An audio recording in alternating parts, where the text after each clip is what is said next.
Hello, everyone. Welcome to the Power of the Tribe Network and Rising Star Book Club. Well, today I have Leslie Zann on today, the author of Outrageous Achievement, Tapping into Your Limitless Potential to Create the Life You've Always Wanted. This is, again, Leslie. She's a generous leader who really stands in the transformational space. And this book gets into mindset, which is everything for when you're breaking through and standing in your power. So Leslie, welcome to the show. And oh my goodness, so good to see you. It's so good to be with you, Maureen. Always nice to see you. So tell us about the, book came out just in February, right? And did it say like 100,000 people that you've spoken in front of and leaders and things? And I mean, you were the stage guru, and then COVID hit and the book's out. Tell us how the pivot and what mindset did you stand in to stand forward? Well, so a year ago when COVID started, we had been talking to a publisher and the agent, and we're getting ready to launch the book. COVID put a stop to the book, so we put the book aside. And with regards to my speaking career, I had gigs scheduled every month through the whole year of 2020. And within 2 weeks, everything was canceled. So I literally had to put the principles I teach and train on into practice, mostly how to pivot, why to pivot, the courage, the confidence, my perception of change, trusting my intuition, being willing to see things differently. And I was able to help many clients turn their live events into virtual events. I also had to become a good student. I took a lot of classes, even though I had done hundreds of Zooms before. I took classes to make sure that I was as engaging and effective for my clients as possible. And so being a good student as well, being willing to learn new things and adapt, even if you feel you're proficient. Like I felt I was proficient, but I wanted to be even better. So I got a couple of new certifications from eSpeakers to be a Zoom presenter and host. So I was just willing to pivot. And I got to say, I've gone through the year, and even though I say a prayer every day to the people who have been so drastically impacted by COVID, losing their jobs, not having options, kids home, having to leave the workforce, I am forever humbled and grateful that my business continued to thrive. And I believe that empowerment message was well needed and landed well all through last year more than ever. And so you're standing into the book with that. So it came out just when it was supposed to support others. Well, after about 6 months, 8 months of COVID, I thought the book is just sitting here, which the whole point was to get it out to the world. So I rethought about how I want to get the book out. So I decided to self-publish the book, and we launched it on February 23rd on my birthday. And within 21 hours, it was a #1 international bestseller, 3 countries. The response has been so positive, so overwhelming. I'm so humbled and so grateful. And I just am so happy that I got out there. And again, it's a great reminder that things happen at the perfect time. You can't force these things, but that doesn't mean you give up on a dream or a vision or something you want to do, but there's timing, and we chose the right time to get it out. Congratulations on the book. It's just an amazing book. And even a piece in the book, you talk about personal development and allowing time for personal development, which is not business development. And then speak into that a little bit, and how even in this transition, it was again more personal development. Yes, I had done a lot of personal development since I was 31. I'm 61 now. So at 31, a mentor introduced me to personal development. The Power is Within You by Louise Hay was the first book I ever read. And it was just blew my mind. And that began my journey into personal development. But the only practice I did was reading. So I'm a voracious reader, and I read a lot of books. When I got a divorce 10 years ago, I took myself to a resort called Rancho La Puerta to heal on the advice of some friends. And that was the first place I discovered meditation, yoga, crystal bowls, just all these different aspects, journaling, vision work, all these different aspects of personal development. And I started becoming a student of all these different parts of the practice that I could incorporate. And it's played a major role in my life. And when I talk about personal development, to your point, I don't mean spiritual reading, even though I do spiritual reading. I don't mean books on leadership. I read lots of books on leadership. I don't mean biographies of people who have gone to the top of their game, although I love biographies.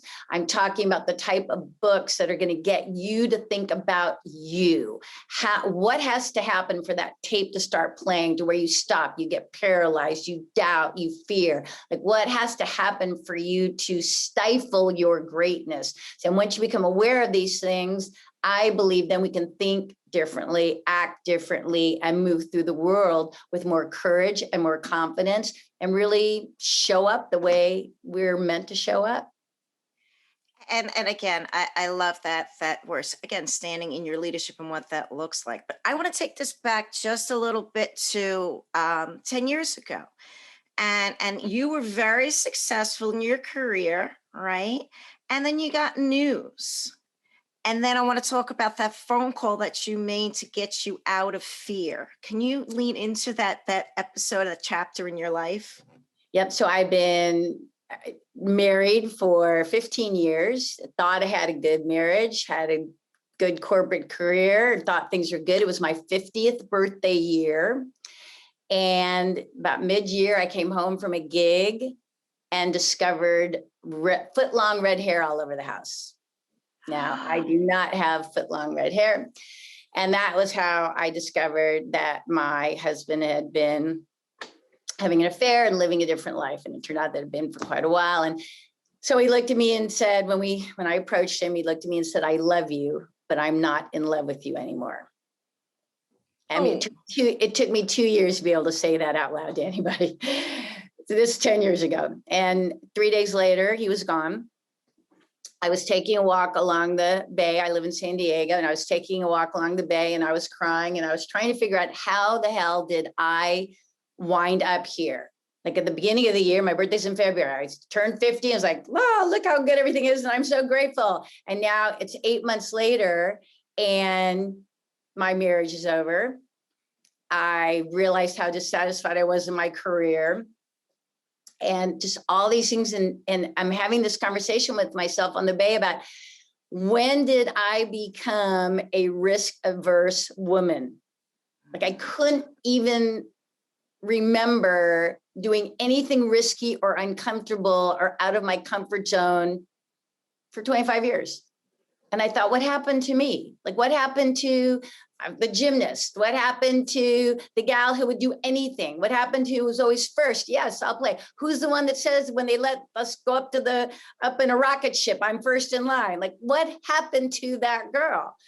And I started thinking, well, you know what? I'm going to do something risky. And then I had this conversation on the bay, Maureen. I thought, okay, what's the scariest thing I can think of? Well, jump out of a plane. Well, I'm not going to do that. I'm not going to do that because it's the scariest thing I can think of.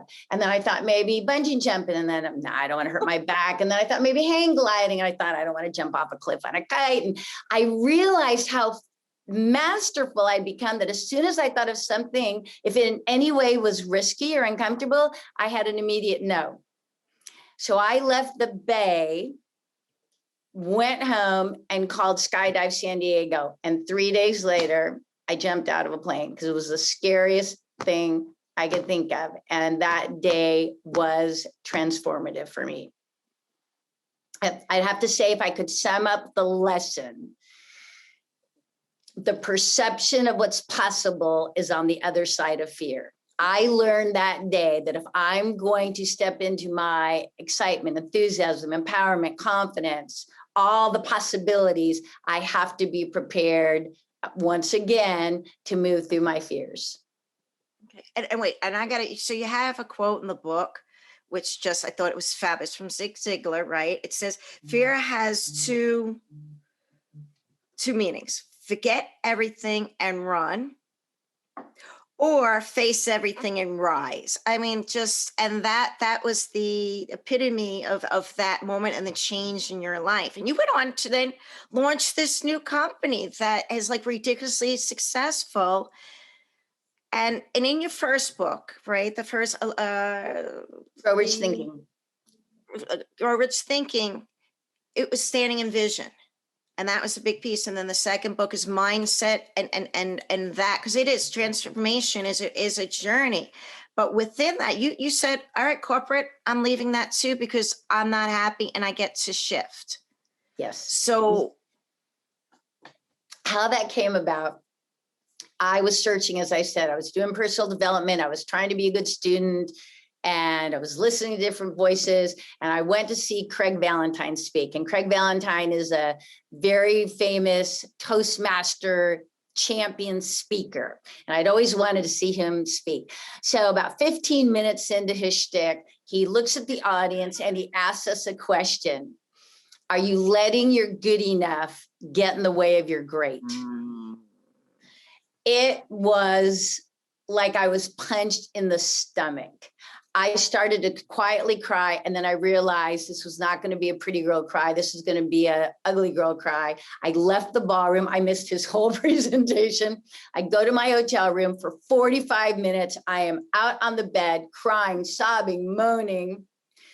I then go sit at the desk, and you know how in hotels there's always a mirror in front of the desk. So I'm staring at my red eyes, my runny nose, my teary face, and I just thought, yes, I am letting my good enough get in the way of my great. And I realized then the major areas of my life, I had let my good enough with my marriage, I had let good enough with my career, I had let good enough with my health. And I just grabbed a paper and pencil and started writing some notes and just some random thoughts, which ultimately became the blueprint for a new way I wanted to live my life. and it's the pieces that where things are showing up here is showing up everywhere. And that's the piece there. So with that shift, there, and it's like you can playing small or just not holding back, unworthy, all of these pieces hold us back to our greatness. So what happened that you realized that you get to stand in your greatness after that moment, and what came to you, and your vision came to you, right? And what did that look like? Well, I began to get more and more clear about who I wanted to be. And I made the decision that I was prepared to do the work. I don't think everybody's prepared to do the work because it's not easy. When I mean the work, I mean the self-work. Being able to really dig deep, ask the questions, figure yourself out. I did the work. It was uncomfortable quite often, sad quite often, empowering very often, but I really worked on myself to discover who I am, who I want to be. Have never been striving for perfect, never, that word doesn't even come into play with me. I just want to do my best to be my best. And I don't want to have any regrets. I did feel that moment of regret on the bay. Here I am, I'm 50 years old, and how did I get here? And I remember thinking, I don't want to be 70 or 80 or 90 and look back and think, I didn't do it. That's really been a driver for me of not having regret. And so the jumping out of the plane was just the beginning of tapping into that courage, doing the personal development work to figure myself out, and giving myself permission to dream with no limits and create the clarity of who I want to be, who I want to attract, what do I want my career to look like, what do I want my health to be like, what is Mr. Next going to be like? I mean, everything. I just don't want to regret. And there's a great book in the quote from Taryn Rose, who's a marvelous shoe designer. And Taryn Rose says, fear regret more than failure. And that really has been my mantra. I will fear regret more than failure. A segue, because the next thing I was going to bring up is failure. and that the fear of failure is one of the conditions that hold people back. Yeah. And that when you talk about failure, now failure actually is part of the process. Yes, I agree 100%. So the first chapter in Outrageous Achievement, I hit them with the fears on purpose, because if we don't identify the fears that are keeping us back, you can be highly skilled, but if you're full of fear, you are just a highly skilled person who is stuck. So we have to take a look at the fears. So I talk about the 5 universal fears of rejection, success, judgment, change, and failure. So fear of failure, which many people are stuck through the fear of failure. My opinion, my personal beliefs are, if you're going to go on any journey, you're going to have failure. It's your perception of failure, right? It's not only your perception of failure, but how do you move through a failure, right? There's a famous Vince Lombardi quote. People, even if they don't know who Vince Lombardi is, right? He was a famous NFL football coach in the 40s. His quote, "It's not whether you get knocked down, it's whether you get back up." I shift that just a little and say, it's not whether you get knocked down, because if you're going to live, Maureen, if you're going to live, you are going to get knocked down. It's whether you get back up transformed.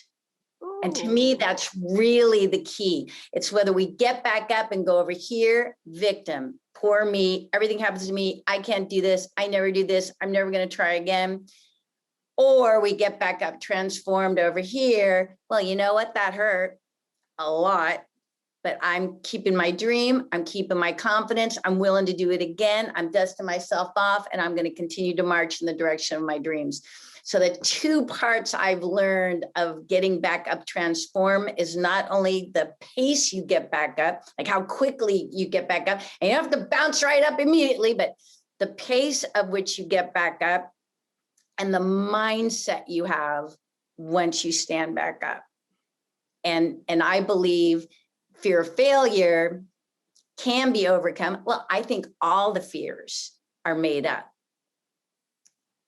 Not that they aren't real, but all our fears are made up. And so that should liberate us, because if we can make them up, we can unmake them up. So fear of failure, your perception of that will change the way you move through life.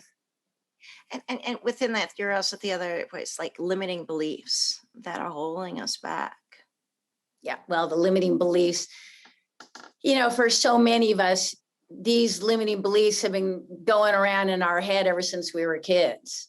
When I think of fear of change, I really think of some child, saying something great. Well, you can tie in fear of judgment also, but go back to when we were a kid and we said something great. We said something great, like, I'm going to get the lead in the school play, or I'm going to win the gymnastics tournament, or I'm going to ride my bike to the top of the mountain, or I'm going to sell more Girl Scout cookies than anybody else. And whoever we said that to looked at us and said, no, you're not. Like, what makes you think you're going to do that? And then they start rationalizing. Boys don't do that. Girls don't do that. Nobody in our family has ever done that. Don't get bigger than your britches. Who do you think you are anyway? And as a kid, we took that in and started running a tape. So from then on, anytime we thought of doing something grand, that tape kept playing over and over again. Girls don't do that. Boys don't do that. No one in my family's ever done that. What makes me think I can do that? What are people going to think about that? And those fears, those limiting beliefs, keep more people stuck, playing small, paralyzed, not dreaming, not living the life they truly could, that I feel with all the zest and all the robustness and all the realness that they could be, but they're not aware of that tape that's playing. And bottom line for all of this, Maureen, is change begins with awareness. That's why we have to do the work. Well, okay, so outrageous achievement. That's good. And I want to ask you then, so if someone is stuck, right? And they're saying, okay, how do I move forward? Where do they begin? First of all, get the book, because it's a roadmap too, from writing it down and moving forward. But a lot of people are stuck, right? Where do they begin, Leslie? Where do they begin? Well, that's why the book has been purposefully written in a linear way. Like I weave my stories all through it, but I start with the fears. So we have to identify what fears might be keeping us stuck. I have a whole chapter on settling. Oh my goodness. And pervasive in our society. People are settling in so many areas of their lives. They're settling in their health, their relationships, in their career. They settle usually two reasons, I think. Number one, they're not aware that they're settling. And number two, they're settling because things are good enough. So if things are good enough, we stay stuck. So we got to have the conversation about settling so people can consider where in their life they may be settling so they can decide, hey, I'm going to continue to settle, or I'm going to make some choices and move through this. So then we move through the settling. Then we talk about the law of attraction. It's so powerful. When I take the stage, I tell people I believe in law of attraction the way I believe the world is round and that there is such a thing as gravity. That's how much I believe in the law of attraction. And I think a lot of people, if they haven't studied it or whatnot, may find it kind of woo-woo or different, or don't really give it the importance it deserves, or accept the power that it can truly deliver. And so I decided to take them through the history of the word law of attraction. I take them back to the 1800s. The first time it was ever in print was by a Russian author, a Russian female author. And from her book on the mystics, and then of course through James Allen, As a Man Thinketh, which if you haven't read As a Man Thinketh, everybody should read that book. And then I take them forward, and Napoleon Hill, Think and Grow Rich. And then we have Esther and Jerry Hicks, The Law of Attraction. And then we have Rhonda Byrne, who brought The Secret. And once Rhonda was on Oprah, the whole world started to hear about the law of attraction.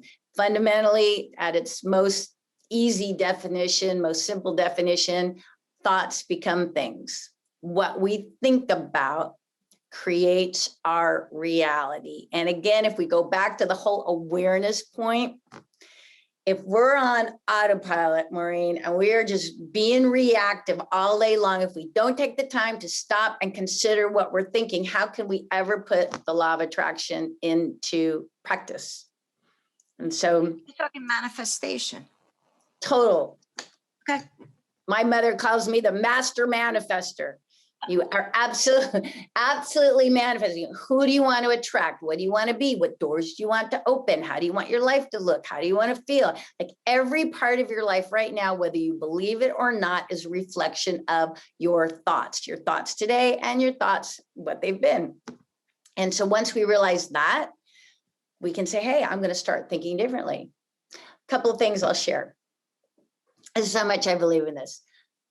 When I get up in the morning, first thing I do, I lay on my back, I get centered, and I just do a quick run through a gratitude list. Just quick, whatever comes to mind. I'm grateful to be alive. I'm grateful mom's doing good. I'm grateful. My cat's probably sitting on my tummy, so I'm grateful for my cat. I'm grateful it's a sunny day. I'm grateful for my clients. I'm grateful for my business life. Just whatever comes to mind.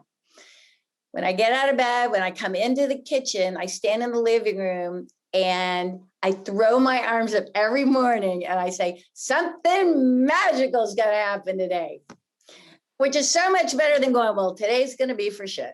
You know, like who knows what's going to happen today? You know what I mean? It's like something magical is going to happen today. And it just puts me in a more fun, positive mood. And that's out in my life. When I come here into my office, before I turn on the emails and start going to work, I say a little manifestation, I say a little prayer, I say the perfect people, situations, and opportunities are going to present themselves today, and I'm going to be open and aware to receive them. I do that every day. So I stay open on purpose.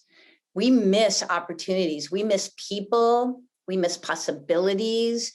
We miss a lot because we're running on autopilot and we're not paying attention. We're not present. We're not in the being. We're in the doing. Exactly. That was part of the doing the work for me. When I first found personal development, I was 100% doing. I remember being in a seminar and the guy said to draw a line, make it a scale. And where do you see yourself? One side is being and one side is doing. And I literally was on the being dot. Like I couldn't even move into the scale. I mean, excuse me, I was on the doing dot. I couldn't even move into the scale because I didn't even understand what he meant about being. I'll never forget that. John Dulworth. That was a great seminar. And I had no concept of being the morning I showed up at that seminar. And I remember that. In fact, it was so impactful. So this whole idea of being present, I don't know if you can see my tattoo, but present. Okay, so be present, keep my heart open, and life is a gift. Oh, wow. I love that. I love that too. My mother, my funny mom, she goes like, why'd you put it on your arm where everyone can see it? Like, why didn't you put it on your back? I said, Mom, it's a reminder to stay present. If it was on my back, it couldn't remind me. So yeah, I love it. I love it a lot. And you know, the piece here too is that the transformation is a journey and it's work, and it's something that is never finished. So wherever you are is right, because it's just becomes who and what you get to be and where you get to go. Wherever you are is right. And then the question becomes, is this where you want to be? Wherever you are is right, because this is where we are. The question is this who I want to be? Is this what I want to be doing? Is this where I want to be? Is this the health I want to have? Is this the career I want to have? Is this the relationship I want to have? And the answers to those questions allow you to make the decision, which is why, again, as we continue to move through the book, I talk about a personal development practice to help them find joy and fun and simplicity in doing the work. And I work through some activities on what I call being bulletproof, like how to really, as you say, stand in your power and be bulletproof. I remember my editor heard me say the word bulletproof on stage and said, what does that really mean? And I tried to explain it. He said, you really should write about that. And being bulletproof turned into a whole chapter. And my definition for bulletproof is that we don't allow verbal attack or negativity to impact us. We become impervious, like Superman, Supergirl, right? So when you're bulletproof, nothing can impact our joy, our confidence, our courage. Like we can have situations to deal with, but it can't be taken from us. And so I go through a whole chapter of standing in that new idea of being bulletproof. It's powerful stuff. And it's a place I think we all deserve to be.